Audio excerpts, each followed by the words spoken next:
ინფრასტრუქტურული პროექტები ხაშურში გეგმა პრემიერ-მინისტრმა უკვე დაანონსა.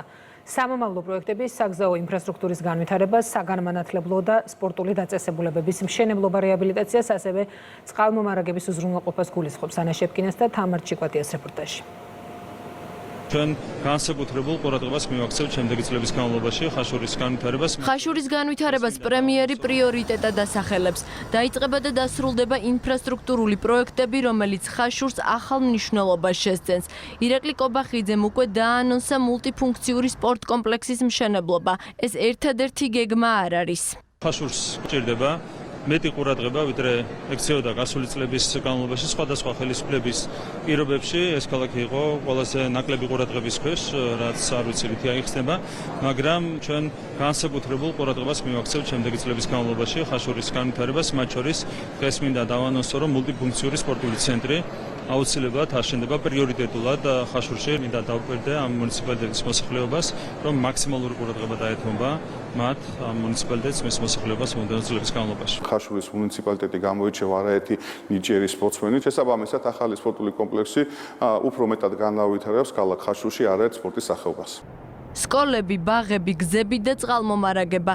ხაშურის ინფრასტრუქტურის გაუმჯობესების სამუშაო კომპლექსური, მასშტაბური და სწრაფი იქნება. უკვე არსებობს ახალი პროექტების თანმიმდევრობაც, რომელიც მიმდინარე პროექტების დასრულების პარალელურად განხორციელდება. კიდევ უფრო აქტიურად დაიწყება უკვე ახალი სკოლების რეაბილიტაცია, ბაღების რეაბილიტაცია და მას შემდგომ რაც უკვე წყლის და წყალარინების სისტემების მოწესრიგება დამთავრდება, მიწისქვეშა კომუნიკაციები მოეწყობა, ჩვენ დავიწყებთ უკვე ასფალტის საფარის და ქუჩების მოწესრიგებას. სასწავლო დაწესებულებების გაფართოება განახლება მთავრობის ტრადიციული პრიორიტეტია.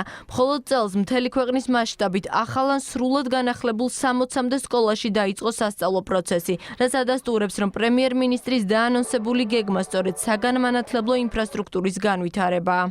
პრემიერ-მინისტრის მიერ დაინიცირებული პროგრამის ფარგლებში მუდმივ რეჟიმში მიმდინარეობს მთელი ქვეყნის მასშტაბით არაერთი სასკოლო ინფრასტრუქტურის სრული რეაბილიტაცია და ამავდროულად იქ, სადაც საჭიროება არის, მიმდინარეობს ახალი სკოლების მშენებლობა. ჩვენ უკვე რამდენიმე წელია ყოველ სასწავლო წელს ვხვდებით განახლებული ინფრასტრუქტურით. წლევანდელი სასწავლო წლის დაწყებაც არ იყო გამონაკლისი, როდესაც 60-მდე სრულიად რეაბილიტირებული და ახლად აშენებული სკოლით შევხვდით.